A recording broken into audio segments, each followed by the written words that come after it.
This mutation is called Explosive Results and it is based on Void Thrashing. We have 3 mutators active, we have Going Nuclear, we have Mutually Assured Destruction, and we have Self-Destruction. So let's have a look at the masteries while the player, singular, this is again going to be another solo. While he gets set up, we have Unit Vitality Mastery, we have 30 points in the Repair Beam Mastery, and we have 30 points in the Spear Fadoon Mastery, and you can see Karax is already going to get started with expanding. So he has used his initial Spear Fadoon energy to take out this expansion. This is how you should be expanding as Karax. That's pretty much every single game that you have available to you on pretty much every single map. There are certain changes that you'll have to do when you are playing on other missions, which come with contested expansions. There are fast expand strategies available on this very YouTube channel that'll show you how to fast expand on missions like Chain of Ascension and now Warfare and whatnot.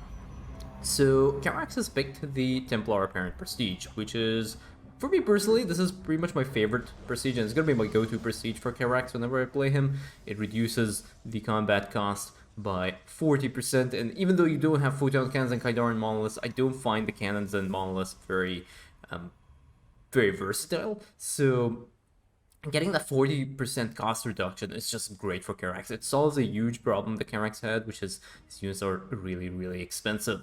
So this mutation is going to be, it's an environmental hazard mutation. The Going Nuclear, as you can see around the map, there are going to be nukes being dropped all around, so your units are going to be taking a lot of damage if you're not paying attention to the map. And additionally, the hybrids are also going to be detonating nukes from Mutually Assured Destruction. Now, one of the risky things is when you are playing on this mission, there are no hybrids in the attack waves, and there are no hybrids in the first spawn and the second Void Thrasher spawn, which means what usually happens is I tend to forget that this mutator is active on this mission, and then I'll push into this third base here, and there's a hybrid over there, and I end up losing my army. So pay attention, because this does definitely happen a lot. You will forget that hybrids detonate nukes because it's not really reinforced throughout the course of this mission until the very end, until you have a late game army, and you will end up losing your entire army. And then we have Self-Destruction, which means enemy units will also, whenever they die, detonate small little explosions over here. Karax getting ready to already use his Spear Fadoon. I think what I'm going to probably do here is I'm going to switch over. I don't think it's even going to let me switch over to Phoenix point of view. So unfortunately, the minimap will be disappearing once in a while whenever Karax uses the Solar Lance. But Karax is doing okay. And this build is going to be a little bit of a, I don't know if it's a meme build. It is a build using a unit that is not very commonly used by Karax, which is his Mirages. Now, the last game I casted, the last weekly mutation that was casted, someone had asked on the Co-op subreddit why I was talking about Hellbats being unused units by Swan. It was, it was a joke that I made. I don't really want to talk about Swan very much during this game, but since there's very little happening, I will talk about Hellbats in general. Are not very useful because they are only ground units, which means you don't really deal very much damage.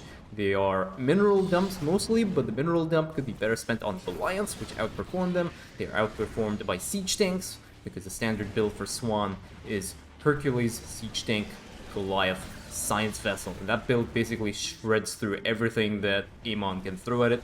Hellbats in general, just not very useful units. You should be using your Goliaths as a mineral dump instead, or building a few turrets if you need that kind of anti-ground. But usually once you have 8 siege tanks loaded up into Hercules, you unload those siege tanks, and those siege tanks just laugh at Amon's ground forces. So that is usually why Hellbats and Hellions are not used very much. But in this case, Karax will be doing, he is adding a few sentinels over here to start pushing in, but Karax will be transitioning up and getting his Mirages out. And this is very much the same issue with Karax as well. Like the thing I was talking about Hellions, pretty much the same idea with Karax. Karax's Mirages are a little bit underwhelming. Like, yeah, they have their little phasing armor upgrade, or whatever the upgrade is called, which prevents them from taking damage for a certain amount of time, but they're very fragile. They're light tagged units, and you can see nukes coming up over here, and that Sentinel is just, they're trying to get out of the way, but they are going to end up getting nuked there by the Going Nuclear Mutator. But yeah, Mirages are a little bit tricky. They're fragile, they're expensive, and the buff that they get isn't particularly useful. And it comes to a point where even Arcanus' Phoenixes are a little bit better than Karax's Mirages, because Arcanus' Phoenixes have the double Graviton Beam upgrade, and they actually work really nicely when you're up against pure ground compositions. So when you're up against things like Gateway compositions and Disruptive Artillery, you can actually lift up entire attack waves, and they work really, really nicely. But Karax's Mirages are just, unfortunately, just not worth the cost that you have to spend on them. And given now that Karax has this Templar Apparent Prestige that is active, the Mirages will end up being a little bit cheaper and, you know, slightly more worth it. But overall, it's not going to be very useful. You can see Karax just quickly rushing up some upgrades here. He's getting his phasing armor, and he's getting also his Anion Pulse Crystals upgrade, which is going to speed up and make his Mirages a little bit more useful. So Karax now, so far, he's used his Sentinels to clear up the Central Void Thrasher. He's going to pull these Sentinels back. It's going to be a little bit more tricky to try pushing into the next set of Void Thrasher spawn locations. So we'll see how he's going to go about doing that. For the one other question that people will normally ask is, what is Karax's anti-air? And the answer is, Karax's anti-air is usually and mostly his Spear of Adun. You should be using your Solar Lances and your Orbital Strikes to take out enemy units. If you have Immortals into your mix, get the Shadow Cannon upgrade to take out the higher HP targets, like hybrids and whatever capital ships are remaining, but you should be using your Spear of Adun to do that. Karax's carriers are decent right now. Their upgrade, the Graviton Warp Catapult upgrade, is bugged and deals and gives you a stronger buff than what is reported. I think it gives you a 33% increase in attack speed instead of the listed 25%. So, Karax's carriers are pretty solid selections also, but usually if you're playing a standard game and you're trying to play as efficiently as possible, usually you can go for your Sentinel, Immortal, Energizer build, use your Spear of Adun to clear the air units, and whatever's left over, just clean up with your Immortals. So the next set of Void Thrasher has spawned, and we will see what is going to be happening over here. So we have a Mirage that has been used, and that is getting vision for the Purifier Beam, and the Purifier Beam now is just going to start weakening some more of these enemy forces here, and then I think eventually Karax is going to start pushing in with his army. Now, one thing you can also do with your Purifier Beam, this one is it does require a little bit of extra APM and a little bit of extra attention to be paid when you're doing this, is you use your Purifier Beam and you shift move command the Purifier Beam around the base in no particular location.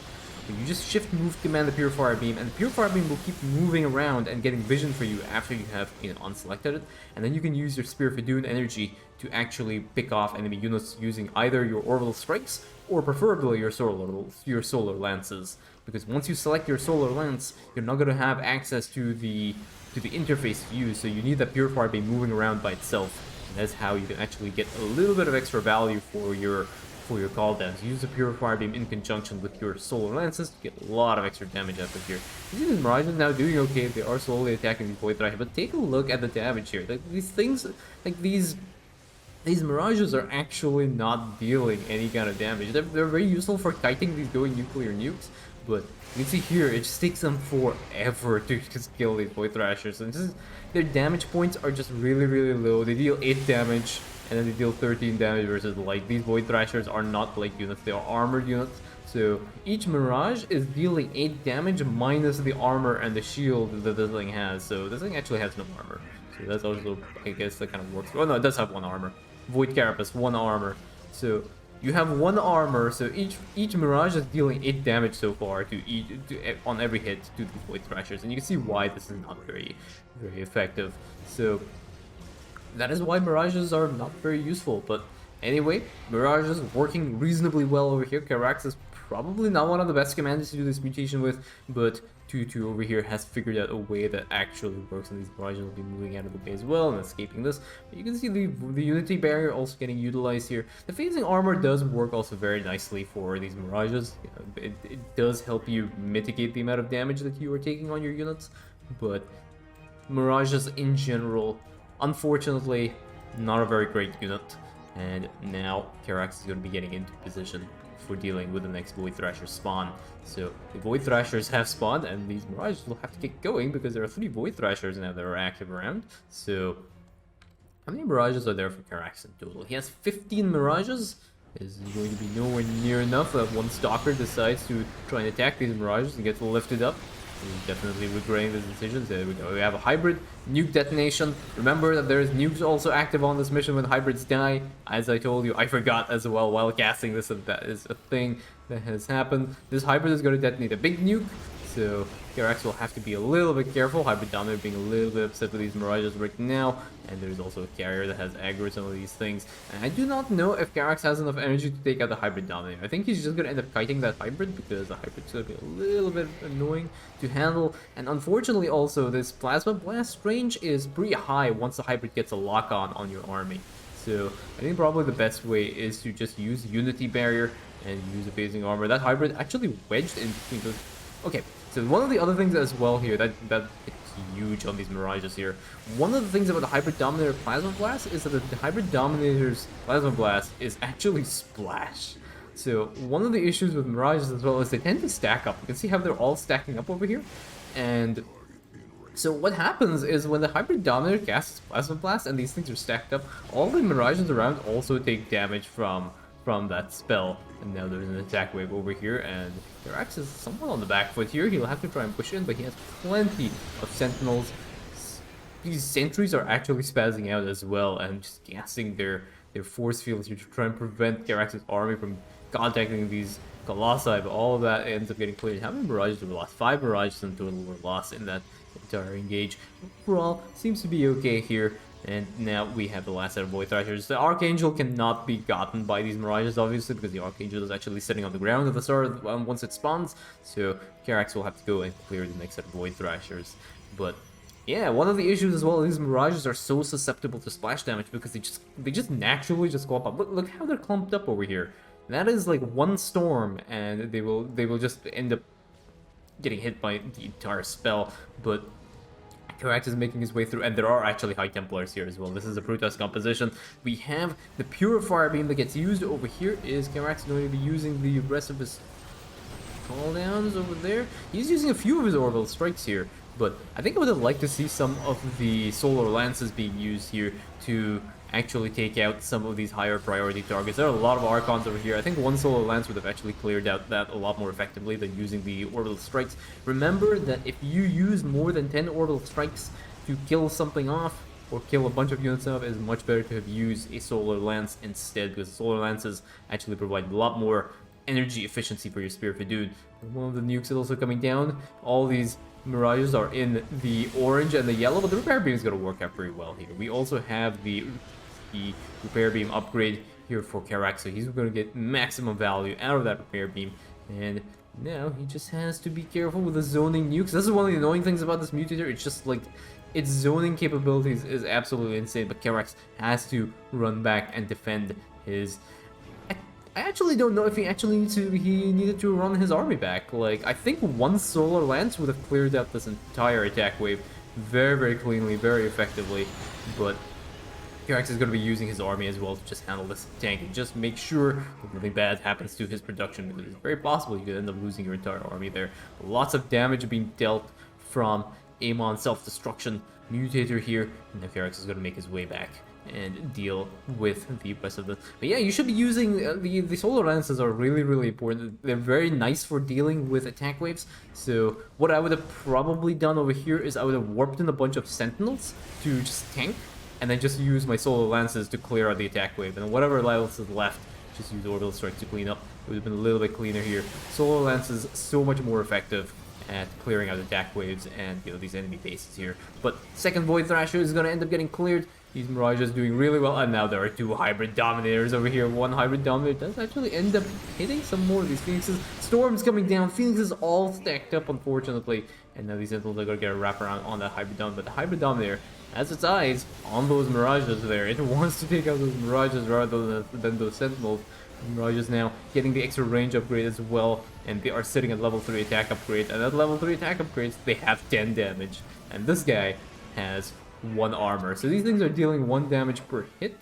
Oh, these things have 2 attacks. So the armor gets applied twice. So you have 20 damage, and you're basically dealing 18 damage on on your attacks over there. These barrages moving forward over here, just aggroing some more, just flexing on Amon a little bit, saying, hey look, I'm just gonna start killing off all your units over here. I think he wants to try and do the bonus objective, but it's just not viable. The bonus objective is not gonna go flying over there, so it's just worth it to just go and take off the Void Thrasher. He's gonna do that now. Gonna focus down that Void Thrasher. That Void Thrasher will go there. Just take a look at how little damage this fixes to. But yes, that is all the Void Thrasher's done. His expansions in trouble, but that doesn't really matter. But those are all the Void Thrasher's done. That is GG.